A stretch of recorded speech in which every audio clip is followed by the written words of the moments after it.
Dodging it out. Hello, everybody, and welcome to another episode of the More Sports Podcast. As always, I'm your host, Devin Moore, and here, because this is how Riverside has it set up, he's to my right, Kyle Crump of the Random Hour, and to my left, I have the honor of meeting Kraken Wrestling, located in Tipton, Georgia, very own general manager, and I'm going to give him the floor real fast to introduce himself. Donnie, the floor is yours. Hello, wrestling fans. My name is Donnie Harris Jr., your ringside pitchman, as well as the acting general manager of Kraken Pro Wrestling. Very happy to be a guest here on the podcast and looking forward to talking wrestling with these two gentlemen. All right. Kyle, go ahead and hit us with the first question. So, Donnie, what got you into wrestling? So, I had two older cousins, Daniel and Bruce, who were big fans of pro wrestling. And, at the time, it was, whatever. I kind of had like this passing interest in it, but really wasn't dedicated. And then, I'm at my grandmother's house, with my two cousins, and they turned to SmackDown. And it's an interview with The Rock, because the storyline at the time was that Stone Cold had been hit with a truck because he was sidelined, and they were trying to find out who it was. And these two cops are talking to The Rock, and The Rock just cuts this scathing promo on the guys. And, I'm just sitting there laughing, and it just blew my mind. I'm like, oh my God, he's a good guy. Good guys could talk like this. And so that kind of cemented I guess the germ, if you will. And it finally spread until finally, summer of 2000, heading in 2001, I finally decided, okay, I'm going to give this wrestling a chance. And so I sat down and started watching Monday Night Raw. And, I was hooked after that. Plus, my cousin Daniel, he would tape episodes of ECW, and he'd bring it over to my house, or I'd go over to his house, and we'd watch it. And ECW was a completely different way of presenting professional wrestling. The very first promo I ever saw in ECW was Mike Awesome. And, he's jacked to the gills, mullets flapping in the wind. He's got the belt over his shoulder, and he's looking dead at the camera, and he's telling the viewing audience about how he's going to take Masato Tanaka and powerbomb him through a table. And then later on in the episode, he did just that. And just like, I was hooked on ECW and just wrestling even more after that. And, I've just pretty much been a wrestling fan ever since. Awesome. What are some challenges you face being the general manager at Kraken Pro Wrestling? So I guess the biggest challenge I face right now is trying to get the belt off of Just In Case. Thank you. He became champion under a previous regime with Robert Veen. And as acting general manager, from the get-go, I made it my stated goal is that under the Harris administration, we were going to try to get that belt off of him one way or another. And, he's a legal eagle. He has it set up to where someone has to defeat Dominant Stuckey in a match before they can then get a 3-minute match with him. That's cut and dry. There's no way I can get around it. But I know somewhere in that locker room is the competitor that I'm looking for to take him down. And if that doesn't work, I have other ways available. You guys may have heard me mention the Pieces of Eight. In an episode coming up, I will be elaborating more on the Pieces of Eight and what they're going to be about and how they will tie in to Kraken Pro Wrestling going forward. Yeah. So, what is your favorite duty as a general manager, and what is your least favorite? So my favorite duty as general manager is obviously finding good matches, finding good talent, to compete at Kraken Pro Wrestling, because, the more talent we have, the more people watch it, the more we grow. My least favorite duty, it's kind of a double-edged sword. I also provide play-by-play commentary for Kraken Pro Wrestling, and I love that job. I mean, I went to school to be a sports broadcaster, but when I'm in the role of a broadcaster, when I'm at the announce table, my general manager duties cease. I don't have that authority. I don't have that power. It all is in the referee. So, if just in case cheats, and we all know he does, I can't do anything because I'm in my announcer's role.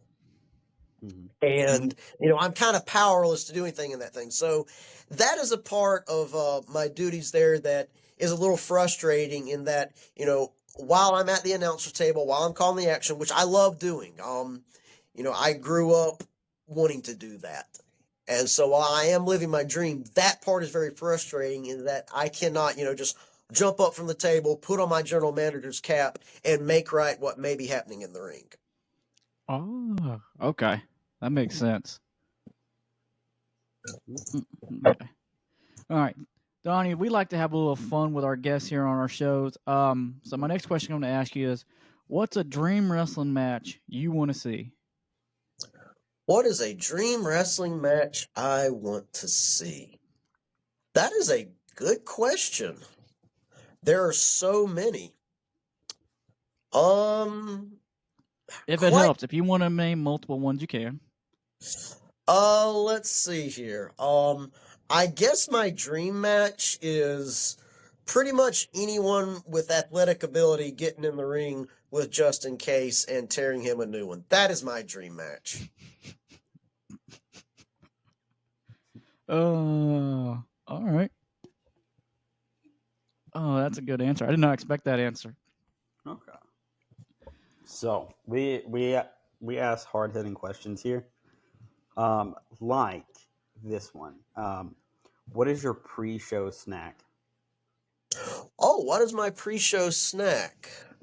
That is so I mean there are several, but one thing that I do like to eat, this was actually a snack that my dad used to make for me when I was a kid. So you get those Kraft's peanut butter crackers, and the hot sausages that you can buy like at the gas station or whatever. So you Mm-hmm. take the hot sausage, you chop it up, you put each little chopped piece on top of the crackers, you top it with a little bit of mustard, a pinch of Tabasco sauce, and then sprinkle it with some pepper, and I eat those. Okay. Uh, that and always got to have a Mountain Dew. Oh, okay. There you go. All right. Let me see here. Oh, thank you. Okay. Since you work for Kraken Pro Wrestling, located in Tipton, Georgia, what's a match that you want to see that the fans haven't seen yet?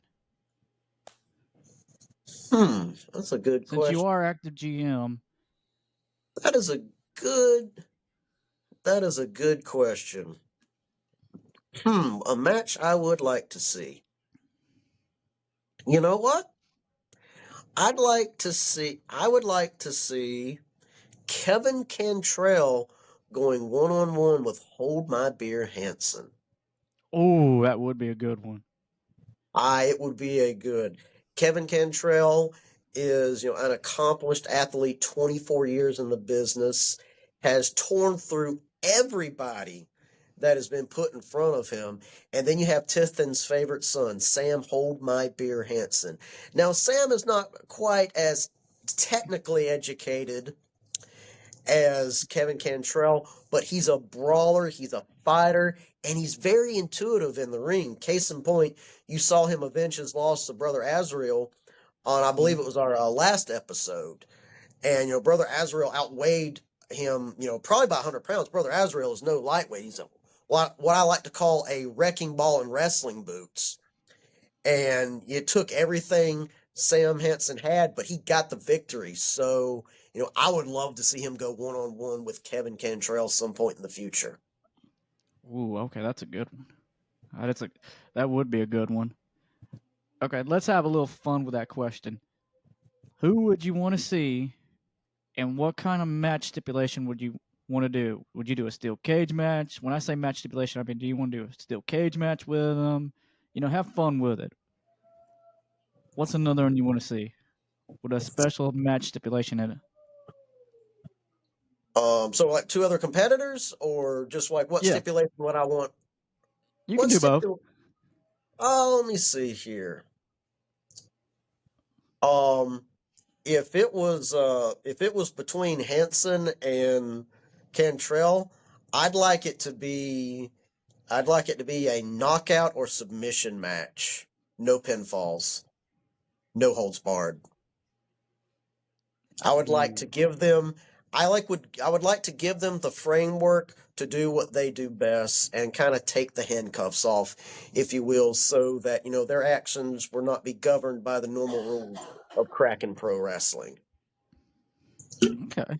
I actually like that one too. That's actually pretty good. That's actually pretty good too. Yeah, I could see that one being pretty good. Because in my opinion, Kentrell is more of a, since he is a veteran, I see him more as a submission expert. And like you said, with Hold My Beer Henson, more of the brawler kind of guy. Yes, both men are very dangerous in their own right.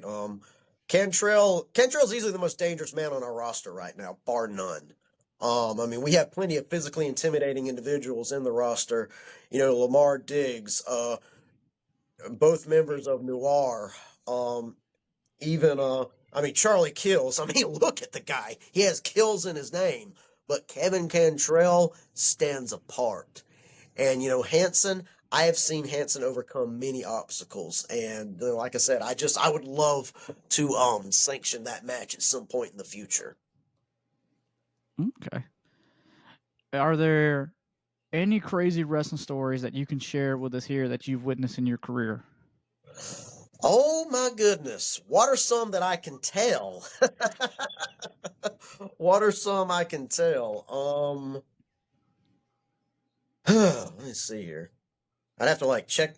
I probably need to check my journal because I log all my stuff in a journal because as the years go on you kind of forget stuff. I'd encourage anybody in the wrestling business to do that. So one of the craziest story, or it's not really a crazy story, but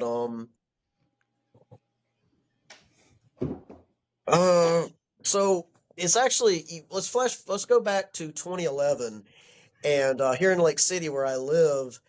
FCW, Florida Championship Wrestling, was coming to the local college, Florida Gateway College. And as was the fashion at the time, I was wearing a fedora.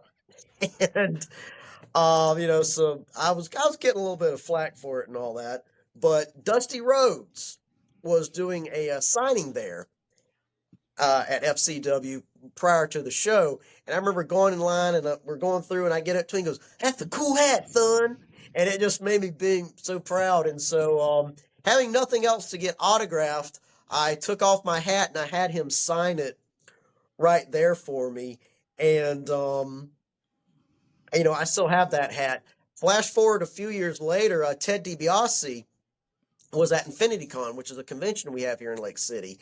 And I come up there to get his autograph, and I didn't have, and I'm trying to find a change, and all I had was $100 bill. So the $1 Million Man Ted DiBiase had to give me change for my $100 bill. So that was kind of cool, and I got his autograph right next to Dusty Rhodes. Awesome. That's So awesome. yeah, like I said, I've still got that hat. Dory Funk Jr. has also signed it.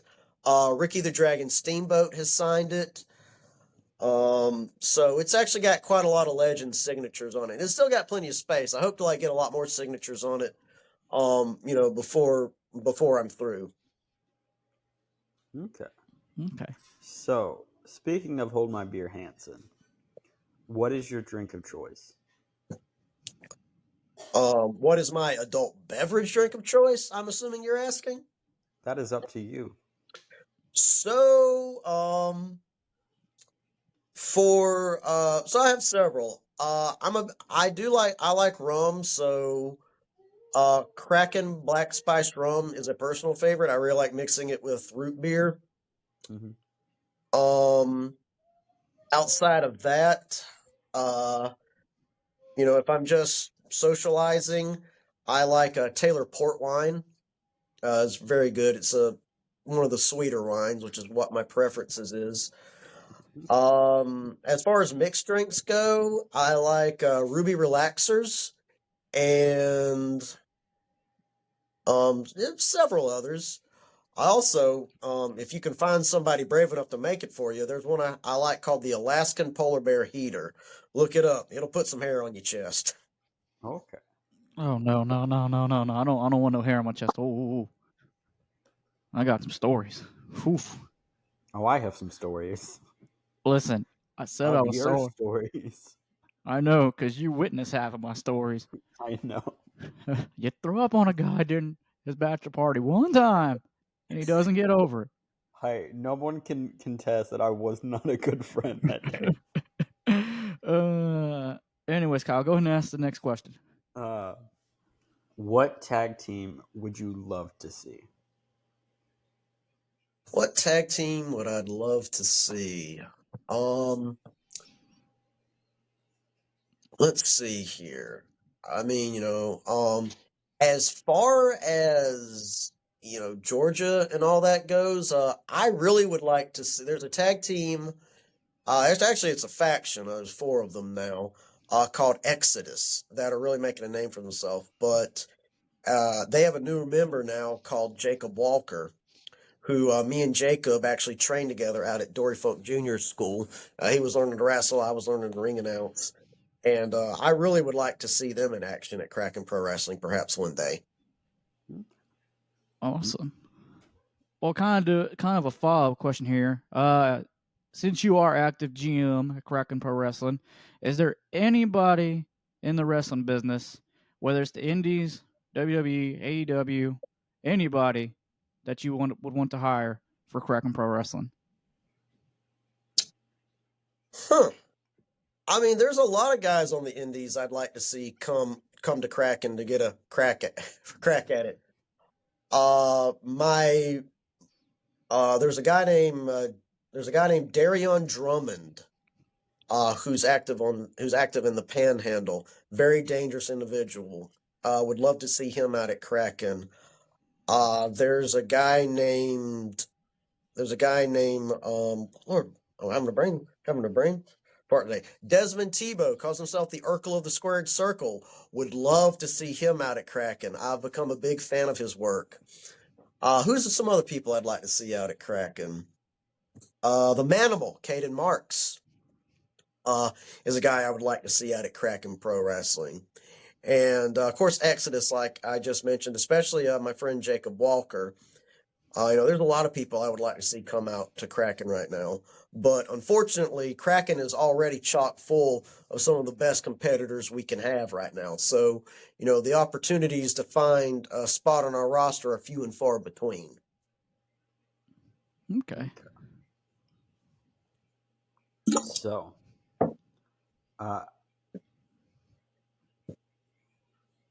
how do you handle a feud you think will do well, but in reality it just fails? That is a good question. I mean, simply put, you move on. Okay. I That's like mean, when we thought of it, especially as a GM perspective, right? Um, you see guys go out and they gain a little bit of heat, and you're like, oh, hey, and you tell your talent to, hey, keep it up because you think there's real potential there. And we were thinking the thought process is, you think a feud's going to go well, and then it just flops.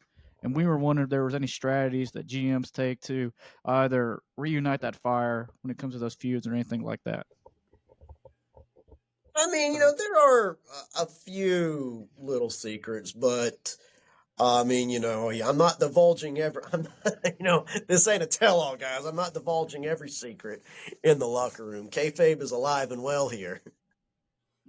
But What's for the most part, it's like anything else. When you, if something doesn't, and this is a general question for a lot of things, answer for a lot of things for wrestling. If something doesn't hit, you take whatever was good about it. You go, okay, I'm going to remember that. You look at what was bad about it. And go, okay, not going to do that again, and you move on. A fool loses tomorrow, reaching back for yesterday. Okay, that's good. That's a good answer. Right? What's the makings of a good feud? Um, Personal stakes. Ooh. Simply put, I mean, and you say feud. I mean, let's we don't have to talk about pro wrestling. Think about, I mean, if you guys are football fans, whatever, let's go with college, whatever team you support, think about your most hated rival. And all year, you're waiting for that big game. And you know that if your team wins, you get to rag all your friends who root for that team. But if they lose, then, you're going to get ragged on it for that entire year. You have personal stakes in it. The players have personal stakes in it because their career might hinge on that win or that of the season might hinge on that win or that loss. That, in a nutshell, makes any good feud in any type of medium, whether it be pro wrestling, shows we watch on TV. Personal stakes, personal feuds. I mean, you can have broad sweeping stakes as well that affect the company as a whole. But at the end of the day, what gets people invested is that, ooh, I hate that. I can't do anything about it, but this guy, he reminds me of me a little bit, and he's going to take care of it. That's what draws people in. Personal stakes. Okay. Lord, I know in Tipton, which Kyle hasn't been able to come down and see a show yet. He's seen clips, and right now at Kraken Pro Wrestling, and the fans do not like the business, specifically just in case. No, they don't, and quite frankly, I don't blame them. As I said, I'm no fan of Just in Case either. The fact that we have a non-wrestler as our champion, I feel, is a mockery of the business. And when I say the business of professional wrestling, it has allusions to choices that were made by other companies in the past that I didn't agree with back then.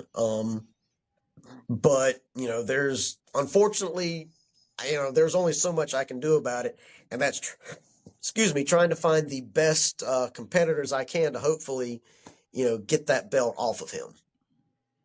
Yeah, that's what I like to hear as a local fan. That's what I like to hear. So my next question, more from the aspect as a GM. As a GM, how do you decide when a wrestler deserves a title shot? Well, there's a lot to take into account. You have to look at win-loss records, the quality of the opponents, the reliability of the wrestler, the availability of the wrestler. Okay. And also, the fans are they invested in this wrestler?